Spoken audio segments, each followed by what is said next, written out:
اسی پاکستان میں آج عورتوں کے جو حالات جو ابھی آپ نے بتائے اور جو آپ نے ہماری جدوجہد کی طرف اشارہ کیا، تو یہ مطلب ایک بہت ہی تکلیف دہ بات ہے کہ ہم پاکستان کے بانی کے جو عملی نمونہ انہوں نے ہمارے سامنے پیش کیا تھا، ہم نے اس پہ عمل نہیں کیا، اور پاکستان بننے کے بعد وہ لوگ ٹھیکیدار بن گئے پاکستان کے نظریات کے، جنہوں نے کہ قیام پاکستان کی مخالفت کی تھی، جو پاکستان کے قیام ہی کے خلاف تھے۔ اب وہ لوگ نظریاتی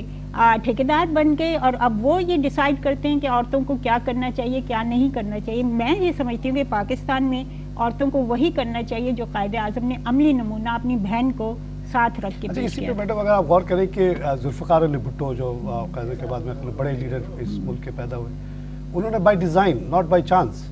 بے نظیر کو آگے کیا، چاہتے تو کسی بیٹے کو کر دیتے، بالکل بیٹے تو تھے ان کے پاس۔ یہ دوسری مثال ہے، بالکل صحیح مثال آپ نے دی کہ انہوں نے بے نظیر بھٹو کو ٹرین کیا تھا فورن افیئرز میں، اور وہ ساتھ لے کے گئے تھے شملہ معاہدہ جب ہوا تو بہت ینگ تھی بے نظیر، لیکن وہ ساتھ گئیں کیونکہ وہ ان کی ٹریننگ کر رہے تھے۔ تو یہ جو ہمارے بڑے لیڈرز تھے انہوں نے تو ہمیشہ ایک نے بہن کو ساتھ رکھا، ایک نے بیٹی کو ساتھ رکھا، تو آج ہم کس حوالے سے عورت کو بند کرنے کی بات کرتے ہیں؟ تو میں سمجھتی ہوں کہ بالکل غلط ہے۔ میرا جیسے کنسرن، میں بینکر رہا ہوں، اکانومسٹ رہا ہوں، اور یہاں آنے کا میرا ایک مقصد یہ بھی ہے کہ یہاں کی اکانومی کے ریوائیو کرنے میں اگر میری تھوڑی بہت کنٹریبیوشن،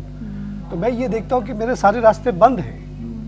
کہ جب تک 50% پاپولیشن کو آپ پراپر ورک فورس میں نہیں لائیں گے، ان کی پروڈکٹیوٹی سامنے نہیں آئے گی،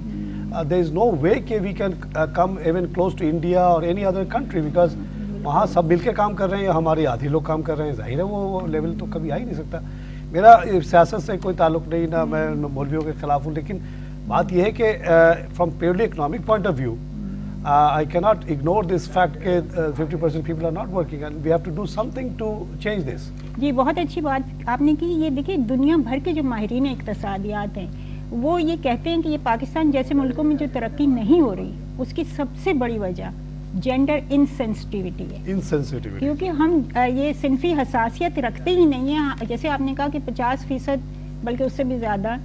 ہیں، تو ان کو آپ گھروں میں بند رکھنے کی بات کریں گے تو پھر کیسے ترقی کریں گے؟ اور اس میں ساتھ ساتھ ہمیں یہ گڈ گورننس کی بھی بات کرنی چاہیے، کیونکہ یہ دیکھیں غربت اور تعلیم کا نہ ہونا، مطلب اس سے مرد بھی متاثر ہو رہے ہیں۔ یہ گلوبلائزیشن کا زمانہ ہے، آئی ٹی کا انقلاب آیا ہوا ہے دنیا میں، تو آئی ٹی کے بغیر تو کوئی قوم ترقی ہی نہیں کر سکتی۔ تو اگر ہمارے یہاں گڈ گورننس نہیں ہوگی، کوئی کریش پروگرامز نہیں ہوں گے جس میں لوگوں کو تعلیم دی جائے، اس کے ساتھ کمپیوٹر لٹریسی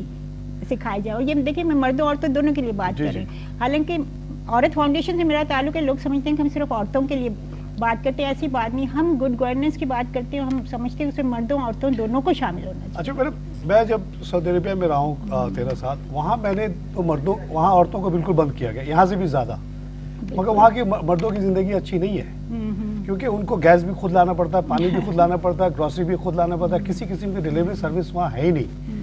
اس سے مرد کی زندگی بہت زیادہ تنگ ہے، کیونکہ he has to do driving, he has to do everything. تو یہ جو سچویشن میں کریٹ کی ہے، اس سے مرد کی بھی کوئی زندگی اچھی نہیں ہے۔ ان علاقوں میں جہاں عورتوں کو آزادی دی گئی ہے، وہ عورت جو ہے ان کے لیے معاون بن جاتی ہے، وہ بچے کو خود جا کے چھوڑ آتی ہے، سودا صرف لے آتی ہے، بل پے کر دیتی ہے، تو مرد اپنے کام میں زیادہ کنسنٹریٹ کر پاتا ہے۔ تو یہ کر کے تو ہم نے عورت پہ بھروسہ نہ کر کے اور اس کو بند کر کے اپنے لیے نقصان پیدا کیا۔ بالکل، یہ بہت اچھی بات آپ نے کی۔ دیکھیں میں جینڈر ٹرینر بھی ہوں، اور میں تو اپنی جینڈر ورکشاپ کا آغاز ہی اسی بات سے کرتی ہوں کہ یہ جو جینڈر کے ہم نے اسٹیریوٹائپس بنا دیے نا کہ یہ کام صرف مرد کرے گا اور یہ کام صرف عورت کرے گی، تو آپ نے بالکل صحیح کہا، اس میں مرد کا بھی نقصان ہو رہا ہے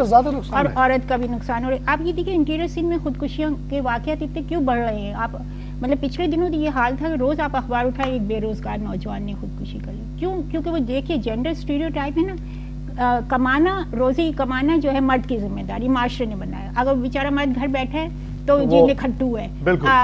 پلنگ توڑ رہا ہے، چرپائی توڑ رہا ہے، وہ اتنا ڈپریس ہو جاتا ہے۔ تو اگر عورت اور مرد دونوں کے یہ ذمہ داری ہو کہ وہ اقتصادی بوجھ جو ہے مل جل کے اٹھائیں تو یہ واقعات نہ ہو۔ لیکن جب آپ یہ اسٹیریوٹائپ نافذ کر دیتے ہیں کہ نہیں مرد صرف یہی کر سکتا ہے، عورت صرف یہی، تو آپ نے بالکل صحیح کہا کہ مرد کے لیے بھی نقصان دہ ہے۔ چلو آپ کی طرف آتا ہوں، آپ ایک ینگ پروفیشنل ہیں اور ریسرچ کری، پہلے آپ نے ٹیچنگ بھی کی ہے، یہ بتائیے کہ یہ جو آپ ٹیچنگ چھوڑ کر آپ این جی اوز میں آپ کام کر رہی ہیں، تو کیا آپ کو فرق محسوس ہوا؟ کیا آپ کو کوئی پرابلمس ہے وہاں کام کرنے میں ایز اے وومن؟ دیکھیے جناب، جہاں تک ٹیچنگ کا تعلق ہے، یہ تو ایک خواتین کے لیے بہت ہی زیادہ باعزت پیشہ ہے. لیکن اگر ہم اپنے جو معاشرے میں ہم جب ارد گرد دیکھتے ہیں تو ہمیں بہت زیادہ ظلم اور ناانصافی نظر آتی ہے, جس میں سب سے پہلے اگر ہم پاکستان کے حالات کو دیکھیں یا ہم سب سے پاکستان بننے کے فوراً بعد کو ہم دیکھیں تو اس پہ بہت بڑا فرق نظر آتا ہے. جیسے 73 کے آئین میں خواتین کو بہت زیادہ باعزت اور ان کو ایک خاص مقام دیا گیا, اور جنس کے مقام جو بھٹو صاحب نے اور کوئی بھی فوقیت نہیں برتی گئی مرد اور عورت کے درمیان. اور باقی یہ بھی کہا گیا کہ خواتین اور بچوں کے لیے جو بھی ممکنہ حد تک جو بھی ایکٹ بنایا جائے گا اس میں ان کی بہتری کے لیے کوئی بھی اقدام اٹھایا جا سکتا ہے. لیکن یہاں ہم اس معاشرے میں دیکھتے ہیں کہ یہاں تو عورتوں کو اپنی بیسک رائٹس کے بارے میں ہی نہیں معلوم ہے. ہاں, یہ کچھ این جی اوز ہیں جو کام کر رہے ہیں جس سے عورتوں کو اس قسم کی معلومات فراہم ہو رہی ہیں. لیکن اگر ہم کچھ ایسی جگہیں ہیں یا کچھ عورتیں ہیں جن کا این جی اوز تک پہنچ نہیں ہے تو وہ تو بالکل ہی زیادہ ہمیں تو وہاں جو مرد ہیں وہ ان سے بہت ہی فائدہ اٹھا رہے ہیں اور ان کو بہت ہی ایک ایسا معاشرہ بنا دیا ہے. اس لیے دیکھیں, عورت کے جو بنیادی حقوق ہے سب سے پہلے اس پہ جینے کی آزادی ہے, جو عورت کو ہمیں قبائلی سسٹم میں یا آج بھی کراچی کے بڑے جو ترقی یافتہ شہروں میں شمار ہوتا ہے وہاں عورت کو جینے کی آزادی نہیں ہے, یا اس کو تعلیم حاصل کرنے کا حق ہے, اس کو باعزت طور پہ ملازمت کرنے کا حق ہے, یا اس کو اس کے ساتھ ہی اس کو جو ہے وہ حق راہ دہی کا یا اظہار رائے کا حق ہے. تو آج کی عورت جو ہے وہ کیونکہ میڈیا بھی اتنا زیادہ ہماری زندگی پر اثر انداز ہو رہا ہے تو کچھ نہ کچھ جاننے لگی ہے. ہم یہ دیکھتے ہیں کہ 73 کے آئین اور اس سے پہلے جو ہمارا آئین تھا 65 میں, اس سے جب 79 میں ضیاء الحق نے جو قوانین بنائے جن کے اندر حدود آرڈیننس اور خواتین کے شہادت کے خلاف جو ہے وہ جو قوانین بنائے گئے ہیں وہ بہت ہی متعدد نظر آتے ہیں ہمارے جو چلا آپ کو انٹرپٹ کروں گا. ابھی ہم ایک بریک لینا. ناظرین ہم لیں گے ایک چھوٹا سا بریک کے بعد پھر حاضر ہوتے ہیں.